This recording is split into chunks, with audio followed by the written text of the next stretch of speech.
अस्सलाम वालेकुम व्यूअर्स, मैं हूं शाहीन अर्जुमंद और आपको आज की इस नई वीडियो में वेलकम कहती हूं। आज की इस वीडियो में मैं आपके साथ शेयर करूंगी गोरी ब्यूटी क्रीम का रिव्यू। इनमें से एक है गोरी वाइटनिंग क्रीम और दूसरी है गोरी ब्यूटी क्रीम। ये दोनों ही अलग अलग क्रीम्स हैं। इनमें से एक तीसरी क्रीम भी मार्केट में अवेलेबल है जो कि गोरी नाइट क्रीम के नाम से है। बट आज जो मेरी वीडियो का टॉपिक है वो गोरी ब्यूटी क्रीम से रिलेटेड है। क्योंकि मैं तकरीबन सारी ही लोकल क्रीम्स का रिव्यू पहले दे चुकी हूँ, तो मुझे काफ़ी सारे कमेंट्स रिसीव हुए कि आप ही गोरी ब्यूटी क्रीम के बारे में बताएं कि ये कैसी है, इसको कैसे यूज़ करें, कितना अर्सा यूज़ करें, इसके साइड इफ़ेक्ट्स क्या क्या हैं, क्या इसको इस्तेमाल करना चाहिए या नहीं। तो आज की इस वीडियो में मैं आपके साथ ये तमाम बातें शेयर करूँगी, तो वीडियो को एंड तक ज़रूर देखिएगा। तो सबसे पहले ये कि ये कितने दिन में रंगत को गोरा करती है। तो जी ये क्रीम 5 से 7 दिन के अंदर रंग को गोरा कर देती है, लेकिन इसके बहुत ज़्यादा साइड इफ़ेक्ट्स हैं। क्योंकि जो क्रीम जितना जल्दी रंग को गोरा करेगी उतने ही उसके साइड इफ़ेक्ट्स होंगे। ये एक फैक्ट है, क्योंकि ऐसी क्रीम के अंदर बहुत ज़्यादा हार्मफुल इंग्रेडिएंट शामिल किए जाते हैं जो कि रंग को तो फ़ौरन गोरा कर देते हैं, लेकिन साथ ही स्किन को बहुत ज़्यादा बुरे तरीके से डैमेज कर देते हैं। इवन के ऐसे केमिकल्स भी शामिल किए जाते हैं जो कि स्किन कैंसर का बायस बनते हैं। अगर आपकी स्किन बहुत ज़्यादा सेंसिटिव है या ऑयली है तो फिर ये क्रीम आपके लिए बहुत ज़्यादा हार्मफुल है। अलबत्ता अगर आपकी स्किन ड्राई है तो फिर कुछ कम नुकसानदेह होगी। लेकिन आजकल की डाइट और डेली लाइफ रूटीन की वजह से तकरीबन 90% लोगों की स्किन ऑयली है। ड्राई स्किन वाले खुश नसीब लोग बहुत कम पाए जाते हैं। सेंसिटिव और ऑयली स्किन वाले अगर इस क्रीम को यूज़ करेंगे तो इससे उनको एक्ने और पिंपल्स हो सकते हैं जो कि कभी रिमूव ना हो, और रिमूव करने के लिए फिर वही केमिकल वाली प्रोडक्ट्स यूज़ करनी पड़ेंगी। तो इसलिए अगर आपके यूज़ में गोरी ब्यूटी क्रीम है तो आप इसे स्टॉप कर दीजिए, लेकिन फ़ौरन से स्टॉप नहीं करना, क्योंकि इस क्रीम के इस्तेमाल से स्किन नशा की तरह आदी हो जाती है। अगर फ़ौरन से छोड़ेंगे तो स्किन बिल्कुल डैमेज हो जाएगी, ब्लैक हो जाएगी और रफ़ हो जाएगी।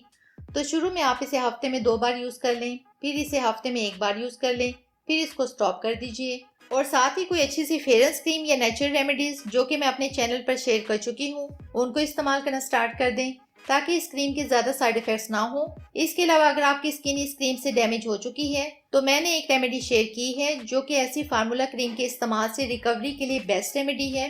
इस क्रीम के अगर साइड इफ़ेक्ट्स की बात करें कि असल में साइड इफ़ेक्ट्स क्या क्या हो सकते हैं, तो उनमें यह है कि आपकी स्किन पतली हो सकती है, आपकी स्किन के ऊपर पिंपल्स हो सकते हैं, छोटे बड़े। इसके अलावा रैशेस हो सकते हैं। अगर स्किन सेंसिटिव है तो रेडनेस हो सकती है, क्योंकि इसके अंदर काफ़ी ज़्यादा हार्मफुल केमिकल्स होते हैं जो कि स्किन को बहुत ज़्यादा डैमेज कर देते हैं। बहुत सारे लोग बेचारे स्किन को खूबसूरत और गोरा बनाने की बजाय इसके इस्तेमाल से अपनी स्किन को ख़राब कर लेते हैं, और फिर सारी उम्र सिवाय पछतावे के कुछ नहीं होता। क्योंकि अगर स्किन एक बार केमिकल से ख़राब हो जाए तो फिर ज़िंदगी भर स्किन असली हालत में नहीं आती। तो इसीलिए अक्सर लोग फिर मुझसे सवाल करते हैं कि फिर कौन सी क्रीम यूज़ करें। तो सबसे पहली बात तो ये है कि कॉस्मेटिक प्रोडक्ट कोई भी हो उसमें 2 बातें होती हैं, एक तो मयारी और दूसरा सूटेबल। अब मयारी का चूना लगाकर तो सभी अपनी चीज़ को बेचते हैं, लेकिन क्या वो आपकी स्किन के लिए सूटेबल है या नहीं, ये आपने ख्याल करना है। दूसरी बात यह है कि हम में से बहुत सारे लोग ये चाहते हैं कि फौरी रिजल्ट मिले, कोई भी इंतज़ार करने के मूड में नहीं होता। तो ऐसे लोगों को यही कहूँगी कि कोशिश करें कि नेचुरल रेमेडीज़ ही यूज़ करें। इन चीज़ों के बेनिफिट्स बेशक स्लो मिलेंगे, लेकिन कम से कम ये स्किन को डैमेज नहीं करेंगी। लेकिन अगर फिर भी आप क्रीम ही यूज़ करना चाहते हैं तो मेडिकेटेड वाइटनिंग क्रीम्स जो मेडिकल स्टोर से मिल जाती हैं, जिनमें से कुछ का रिव्यू मैं आपके साथ शेयर कर चुकी हूँ, वो यूज़ कर लें। ऐसी क्रीम्स का ये होता है या तो वो क्रीम आपको सूट कर जाएगी और रिजल्ट दे देगी, लेकिन अगर नहीं तो साइड इफ़ेक्ट्स नहीं देगी।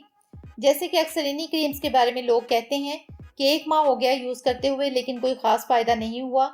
तो अब मैं आपको अपना फाइनल व्यू दे देती हूँ कि प्लीज़ ऐसी लोकल क्रीम्स को बिल्कुल यूज़ ना करें जो दावा करें कि 5 से 7 दिन में रंग चांद जैसा गोरा। अब चांद जैसा गोरा तो पता नहीं होगा या नहीं, लेकिन 15 दिन बाद तवे जैसा काला ज़रूर हो जाएगा। तो ये थी आज की वीडियो। बहुत उम्मीद करती हूँ आपको आज की ये वीडियो भी पसंद आई होगी। अगर ऐसा है तो वीडियो को लाइक कर दें, चैनल को सब्सक्राइब कर लें, साथ में बेल आइकन को ज़रूर हिट कर लें ताकि मेरी तमाम वीडियोस का नोटिफिकेशन आपको सबसे पहले मिल सके। मुझे दें इजाज़त, मिलते हैं नेक्स्ट वीडियो में, तब तक के लिए अल्लाह हाफिज़।